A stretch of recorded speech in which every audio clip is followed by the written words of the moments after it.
Hey guys, I want to address this hunt for Gollum. One of the things you may not know about me is I absolutely adore The Lord of the Rings. I was very fortunate enough to have read it when I was about 15 years old, and I read it before the movies came out, which was also beneficial. It was beneficial in a lot of ways because, first of all, I think you appreciate the movies more if you've read the books before the movies. And the reason I'm saying that is because, and you appreciate the writing as well, because when I was reading the books, Tolkien is so descriptive and so good at setting the scenes and setting the environment and how the characters did everything from their movements to the way they spoke to their tones he was so descriptive. And then when you watch the movie after reading it, it's like, holy smokes, like this is pretty much how I pictured it. I think that speaks to the writing of Tolkien and then how that impacted Jackson and all the guys that were making the movies and everybody else that had read the books, and then the movies portrayed those characters and those images and those scenes and everything else so close or exactly the way you envisioned it. That's a pretty rare thing, pretty an amazing thing, and it just speaks again to Tolkien's quality of writing.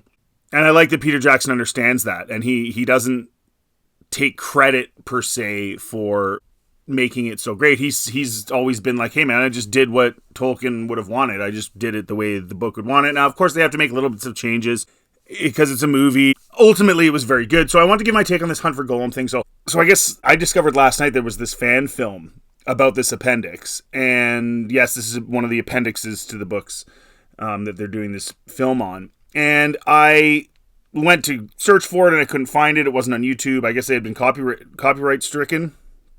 And I'm on the West Coast, so it probably got copywritten, and then I was literally looking for it just a few hours later because I got home from work late last night. But the website Daily Motion had it, and I watched it. Now, they've since lifted the copyright strike, I guess, because it really ticked people off. But the people who made that fan film actually did a really good job. And it does tell you that basically this is what this movie is going to be, except just on a whole other level. So let's just take a look at this here. The Hunt for Gollum, Peter Jackson to produce and direct, and Andy Serkis to direct, Warner Bros. Will release the first of its new batch of live-action Lord of the Rings films in 2026, which will focus on Andy Serkis' Gollum. Now, apparently there's 2 films that have been confirmed that they're going to do from what I've heard. Original of the Lord of the Rings filmmaker Peter Jackson, his partners Fran Walsh and Philippa Boyens are producing the movie and will be involved every step of the way. Warner Bros. Discovery CEO David Zaslav said during... That's hard to say, Zaslav. Say that 3 times fast. Zaslav said during an earnings call Thursday. The project is currently in the early stages of script development from writers Walsh and Boyens, along with Phoebe Gittins and Art Papagorgio, and will explore storylines yet to be told. Okay, now, does he mean yet to be told, like, on screen? I think that's what he means. I mean, it's a movie. They're going to probably add a few things. I mean, it's an appendix. There's enough there to make, like, for example, the fan film's only about 40 minutes long, but there was a lot of scenes and parts of that, and when you watch it, that could have been longer and added a lot more drama. Like, it could have easily been a good hour-long movie if they had the budget and had, the ability to do that. They don't really show Gollum much and stuff because, obviously, it's difficult to do that with a low budget and make it look half decent. And they did the right thing where they showed a lot of faraway shots and he's in the bag most of it. If you don't know what I mean by that, he gets caught in a bag. So it definitely has potential to be a full-length movie. We'll see what they add to it or whatever, as long as they don't make it stupid. But again, it's Peter Jackson. I don't think he will. I'm actually not negative on this like a lot of people are. In a press release from the Warner Brothers Thursday morning, Hunt for Gollum will be directed. Yeah, we know that. And Andy Serkis is going to direct it. Warner Brothers first announced in February 2023 that the newly installed studio leaders Mike DeLuca and Pam Adby had brokered a deal to make multiple films based on the beloved J.R.R. Tolkien books. The projects will be developed through Warner Brothers label New Line Cinema. Free Moda division of Embracer Group made the adaptive rights deal for books including The Lord of the Rings, The Hobbit under a venture named Middle-earth Enterprises. Oh, wait a minute. A separate animated Middle-earth movie, The Lord of the Rings, The War of the Rohirrim, is due on December 13th via Warner Brothers and director Kenji Kamiyama. That movie is set 200 years before the events of The Hobbit. Okay, interesting. An animated Middle-earth movie. Now, I will say I'm happy that they're doing this just on the big screen. I think I've always said Star Wars, as soon as you make Star Wars a TV show, it just, the hype fades. It's just not the same. It just isn't. And you're seeing it all the time and constant shows. I have a very difficult time getting into the animated stuff in Star Wars. I just can't do it. I just can't. I find it boring. And I know it gets better, and I know season 7 of the Clone Wars and blah, blah, blah, blah, blah. But I find it boring. I watched 2 episodes of The Bad Batch. I reviewed them, and I said at the end of the second one, I said, I'm not watching this. This is boring. I'm not watching this crap. And it's just so much filler. And even with the live action shows for Star Wars, it's all filler. The Amazon Prime Lord of the Rings show is awful. I watched, again, 2 episodes of that and walked away. And then heard nothing but negativity for the poor saps that wasted the rest of their time watching the rest of it. Keep it into the movie. So I'm not super keen on the animated War of the Rohirrim. I'd rather see that in live action. I'm kind of disappointed that it's animated, but at least it's a movie. However, I wouldn't be surprised if it wasn't released in theaters, which again, they got to stop doing that. It just diminishes the brands. I don't know how they don't know that. It's done it to the biggest IPs in the world, and you're still wondering whether or not you should do TV shows of these extremely, extremely popular intellectual properties. I just don't get why they don't get that. Just make movies, make them good, and that's it. And you can make tons of money. You don't have to have these stupid TV shows. I think part of it is they're trying to prop up their streaming services that aren't doing very well. Netflix is still dominating, and so let's do a show about that, and then that'll make our streaming service more popular. But ultimately what you do in the end is you diminish your strongest and most important intellectual property, right? And we've seen that with Star Wars.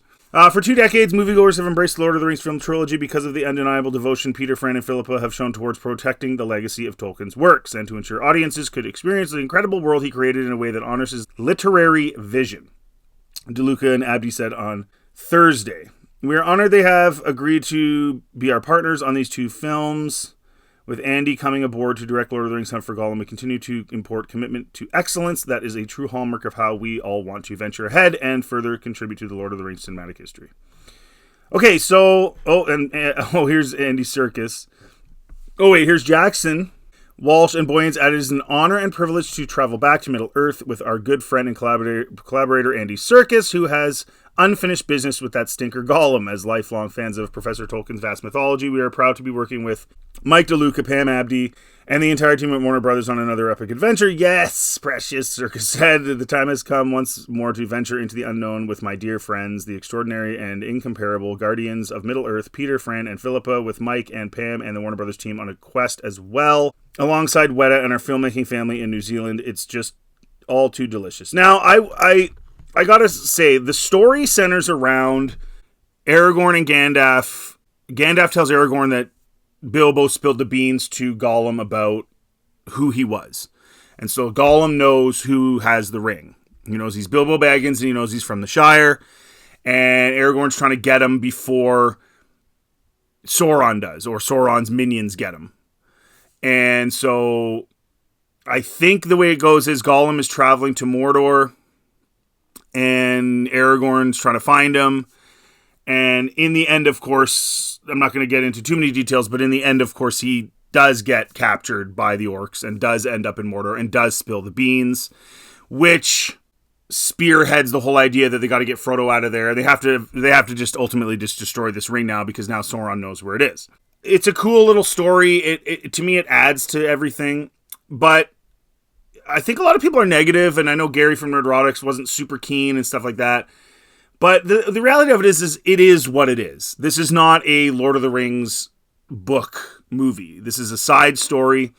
And if you look at it as a side story and you say, hey, I'm interested in that side story, then I think this is probably going to be quite well done. You got the right people involved. This is the direction they want to go. They want to go with these appendixes and side quests. But the difference is that at least you know what that is, and at least they got the right people involved. So I'm actually somewhat excited about this. I'm not like, oh my gosh, it's a Lord of the Rings movie, because it's not. We already know what happens. This is just a story within a story. And if you're not into that, that's okay. but at least they're going to do it justice with the right people, and they're going to put it in theaters, and it's not going to be some crappy high budget, low value TV show. And again, Peter Jackson's not going to stomp all over Tolkien's work like they did in the Rings of Power. He's not going to change things.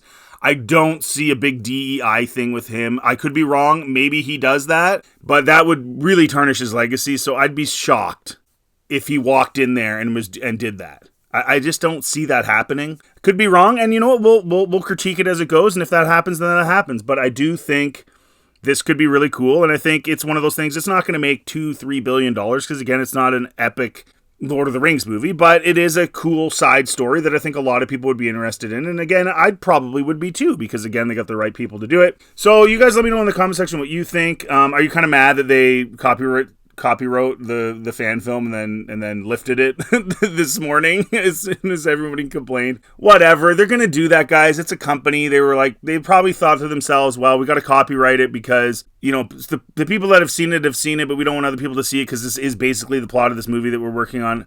On the flip side, that was pretty dumb because everyone knows what the plot's going to be. All you have to do is read the appendix. So it was a stupid move. Doesn't mean I hate them. No, because again, they still hired the right people and it's probably going to be fine. Whatever. It was a dumb thing to do. But if you want to check out the fan film. It's pretty cool. And again, I watched it last night thinking about like how much more intense and dramatic and better looking and everything it could have been with Peter Jackson. Now, not to say that, like, the guys that made that, they did a really good job. Like the orcs, the makeup, everything, they did as good a job as you're going to do as a fan film. I have to give them a lot of credit. But watching it again, I'm thinking, man, like if this was a real Peter Jackson, Andy Serkis, Lord of the Rings movie, it would be actually pretty cool. So let me know what you think in the comment section. As usual, if you like this content, please like and subscribe. Always helps the channel. Feel free to check out anything else on my channel and have yourselves a really good day.